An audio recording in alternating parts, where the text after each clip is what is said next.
अमर कहानी ब्रह्मा की, अमर कहानी ब्रह्मा की, स्वर्णिम दुनिया लाएगी, स्वर्णिम दुनिया लाएगी उनकी।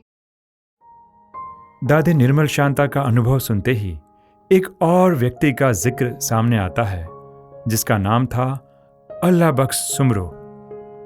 सामने आप देख रहे हैं अल्लाह बख्श सुमरो, जो उन दिनों सिंध के प्रीमियर या चीफ मिनिस्टर हुआ करते थे। शायद आप सोच रहे होंगे कि यज्ञ हिस्ट्री में इनका क्या रोल रहा। हमें ज्ञात रहे 1938 और 39 ये 2 वर्ष ऐसे वर्ष थे जब यज्ञ कई विघ्नों से गुजर रहा था। उन दिनों अल्लाह बख्श सुमरो की मिनिस्ट्री हुआ करती थी। इनकी पार्टी का नाम था सिंध इत्तेहाद पार्टी या सिंध यूनाइटेड पार्टी। अपनी लोकप्रियता के कारण सन 1938 से लेकर 1942 तक ये सिंध के चीफ मिनिस्टर चुने गए थे। जिन दिनों ओम मंडली सुर्खियों में थी, उन दिनों इनका बाबा तथा मम्मा और एंटी ओम मंडली वालों से मिलना जुलना हुआ करता था। महाभारत में दिखाया जाता है कि कौरव और पांडव भाई भाई थे। उनका जन्म, लालन पालन आदि क्रियाएं भी साथ साथ हुई थीं। ओम मंडली अपने आप को पांडव गवर्नमेंट कहा करती थी। तारीख कितनी मिलती जुलती है, यह देखकर आप भी दंग रह जाएंगे। एक ओर 1930 से लेकर 1932 तक इन 2 वर्षों में राउंड टेबल कॉन्फ्रेंस के द्वारा कांग्रेस पार्टी तथा अन्य दल स्वराज्य प्राप्ति के लिए पृष्ठभूमि तैयार कर रहे थे, तो दूसरी ओर इन्हीं 2 वर्षों में विकारों से स्वराज्य प्राप्ति के लिए पांडव गवर्नमेंट की भी अपनी पृष्ठभूमि तैयार हो रही थी।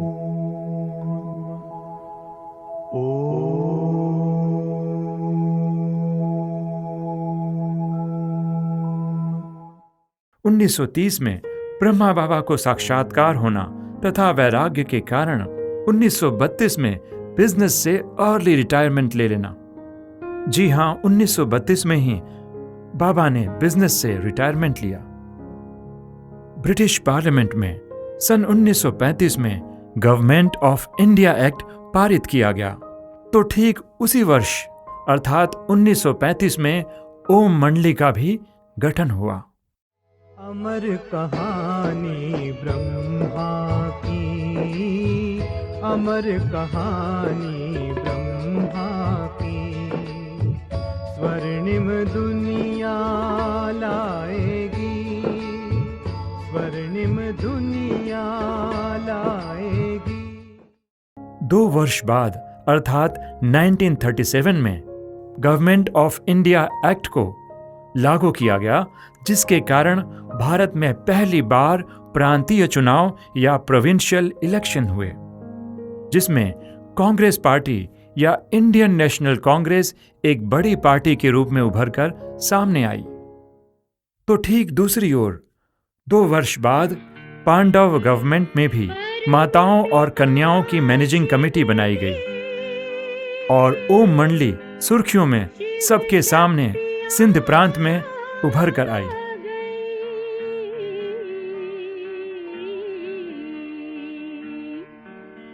शिव शक्तियाँ आ गई धरती पे, शिव शक्तियाँ आ गई धरती पे, शिव शक्तियाँ आ गई। लेकिन हम बात अगर सिंध की करें, तो यहां पर जो सत्ता उभर कर आई वह अल्लाह बख्श सुमरो की सरकार, जो हिंदू और मुसलमानों को साथ साथ लेकर चल रही थी। अल्लाह बख्श सुमरो 2 नेशन थियरी अर्थात भारत पाकिस्तान बंटवारे के सख्त विरोध में थे। उनकी इसी विचारधारा का समर्थन मौलाना आजाद और खान अब्दुल गफर खान भी कर रहे थे। आप देख रहे हैं मौलाना आजाद और उनके साथ अल्लाह बख्श सुमरो। सामने आप देख रहे हैं खान अब्दुल गफर खान, जिन्हें सरहद गांधी या फ्रंटियर गांधी के नाम से भी जाना जाता है। आजादी के दिनों में इन्होंने पठानों की एक सेना तैयार की थी जिसे खुदाई खिदमतगार कहा जाता था। बाबा मुरलियों में भी कई बार इस शब्द का जिक्र करते हैं।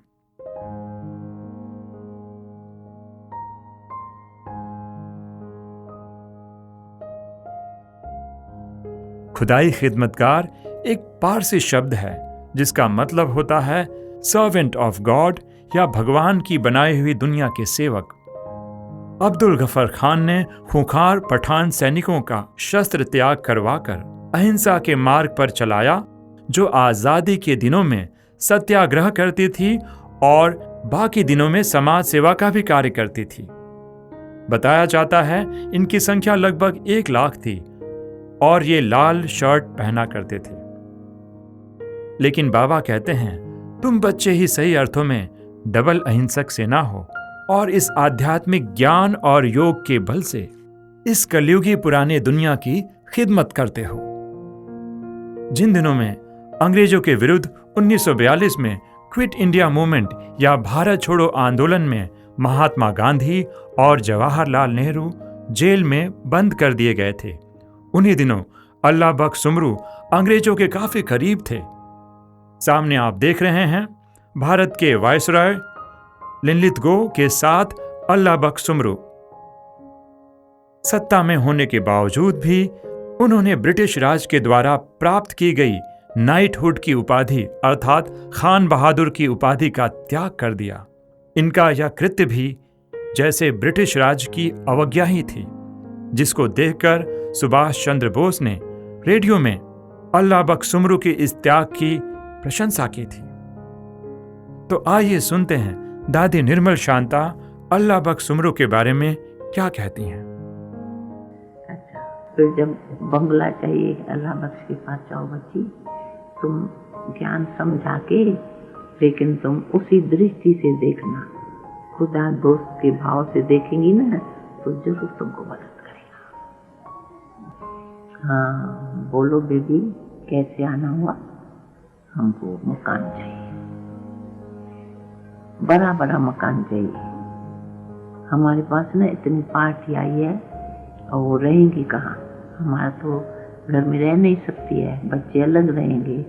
हम तो सुबह को खुदा को याद करने बैठते हैं तो आवाज भी नहीं चाहिए, हमको बड़ा बड़ा मकान चाहिए।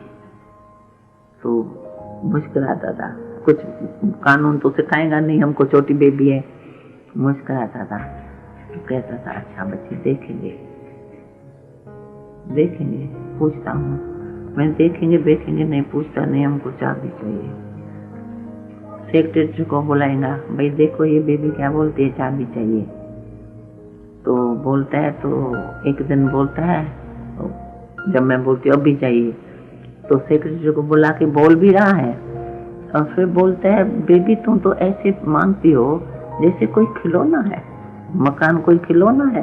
अरे बोला है इसको, देखेगा 1-2 दिन ठहर जाओ, देखेगा होगा तो तुमको देंगे। तो हमने कहा तो नहीं नहीं, हमको चाबी अभी ले जानी है, हम खाली हाथ नहीं जाएंगी। आप अल्लाह बख्शो, खुदा ने आपको पूरी बख्शिश दे दी है। आपका नाम कैसा है? अल्लाह बख्श, माना खुदा ने तेरे को बख्शिश दी हुई है, मकान सब तेरे हाथ में है। कैसे खिलौना है? मैंने आपके लिए तो खिलौना ही है, हमको चाबी चाहिए। मैं ऐसे वापस नहीं जाएंगी, हमारी मम्मा बोलेंगी तो हाथ खाली आ गई, मैं हाथ खाली नहीं जाएंगी। जाओ उसको ले जाओ, देखो पसंद है। फिर वो इशारा देता था फलानी जगह ले जाना है इसको, देखो इसको, तुम बेबी तुमको पसंद आए ना फिर हमको बताना। मैं बोलती थी आपको बताएंगी जरूर, पर चाबी उनसे ले लेंगी, उसको बोल दियो चाबी हमको देगा, अच्छा लगेगा तो। ठीक है, मैं गाड़ी में लेके उसको जाती थी। वो सोचता था इतनी छोटी गाड़ी भी खुद चलाती है, कोई साथ भी नहीं है, 2 बहनें जाती थी। अच्छा वो मकान इतना बड़ा बड़ा, 14 कमरा, 12 कमरा, 16 कमरा का मकान दिखा दिया उसने। इतना बड़ा मकान क्या करेंगे? चाबी दियो ना, तुमको अल्लाह बख्श ने कहा ना तो अच्छा मकान दिखाना, ये हमको पसंद है। ठीक है, एकदम अच्छा है।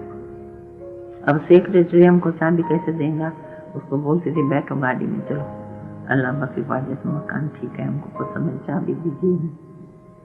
उसी टाइम उससे हाथ से चाबी लेंगे मकान की और फिर छुट्टी लेंगे उसको, फिर उसको बोलते, फिर बोलता था अच्छा फिर कभी आती हो ना तो पूछ के आओ, पूछ के आओ।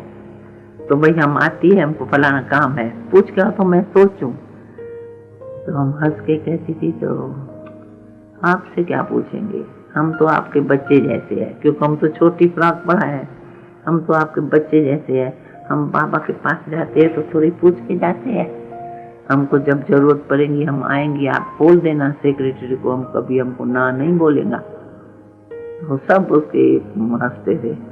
तो ये तो इनसे सलटना, वो बोल देता था इनसे सलटना मुश्किल है, ये अपना काम करते हैं, चाबी हाथ में लेंगी तब बन जाएंगे। और तुरंत मस्त मकान ले लेते थे। ऐसे करते करते मेरे ख्याल में कितने मकान लिए होंगे, पर थे बहुत अच्छे, प्यार से चलते थे। फिर बाबा टोली बोली तो आपको पता है हमको सभी को आदत शुरू से ही है। इस तरह से पाकिस्तान में 14 साल रहे। तो आइए अब हम स्वयं विश्लेषण करें कि यज्ञ के शुरू के दिनों में अर्थात 1930s के दशक में सिंध की सामाजिक परिस्थितियां कैसी थीं? क्या सिंध ही वह प्रांत था जो कुरीतियों, कट्टरता तथा चारित्रिक पतन की दौड़ में सबसे आगे बढ़ रहा था? क्योंकि यह विश्लेषण हमें इस निष्कर्ष की ओर ले जाएगा कि पतित पावन परमात्मा का अवतरण भारत के किस प्रांत में होना चाहिए था।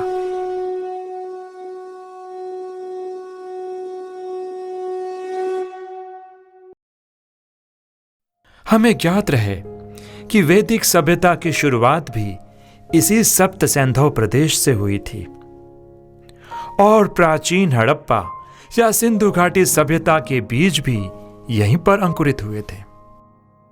जो प्रदेश सृष्टि के आदिकाल में था, अंतकाल का भी वही आधार बनता है।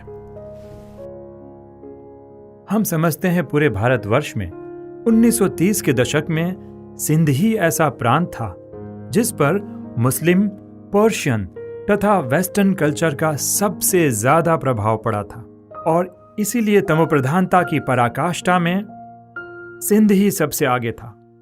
सिंध वर्गी लोग अक्सर करके विदेश रहते थे, जिसके कारण खान पान तमोप्रधान और भ्रष्ट हो चुका था। शराब और मांसाहार एक आम रिवाज हो चुका था। व्यापार में कई लोग छल कपट भी शुरू कर दिए थे। नारी वासना पूर्ति का मात्र साधन बनकर रह गई थी। बड़े बड़े रईस घरों की कन्याएं भी शायद ही हायर एजुकेशन उठा पाती थी। पति का अगर विदेश में देहांत हो जाए तो कई महीने तक शोक का वस्त्र पहनती थी। कईयों को अपना सिर भी मुंडन करना पड़ता था। तब भला तमोप्रधान से सतोप्रधान बनाने भारत के कौन से प्रांत में परमात्मा अवतरित होने चाहिए थे?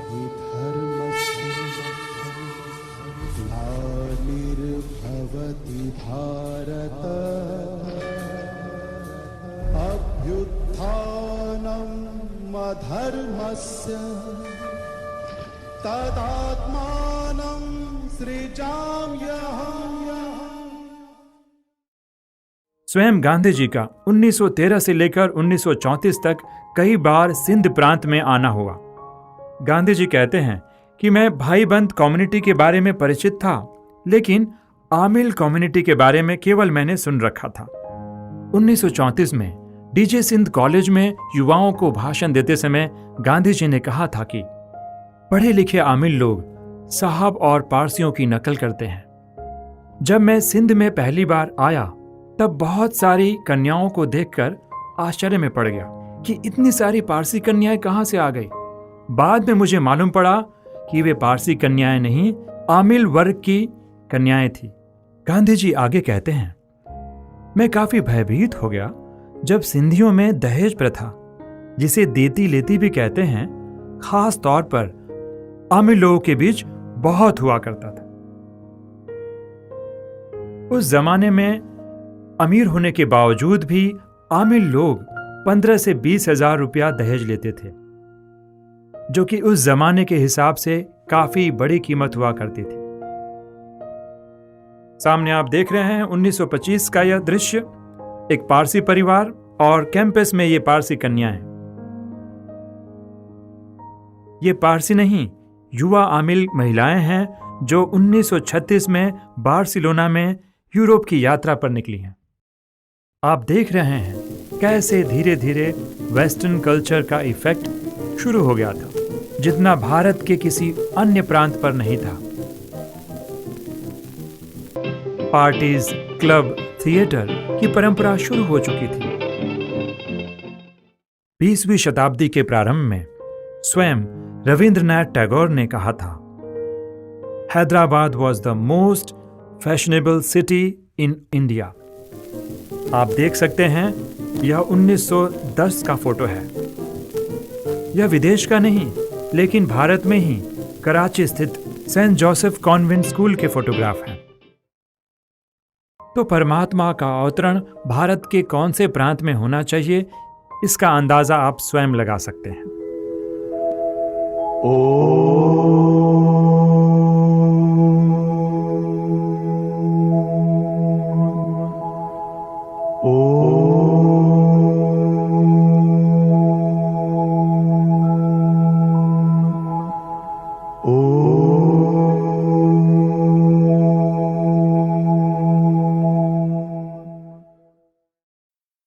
जैसे कि हमने पहले बताया था कि बाबा सिंध हैदराबाद स्थित जसोदा निवास में रहते थे और ओम मंडली की बिल्डिंग अर्थात लाखा भवन की घटना के पश्चात आगे चल यज्ञ ओम निवास में स्थानांतरित हो गया, जहां बाबा ने बच्चों के लिए बोर्डिंग स्कूल खोली थी।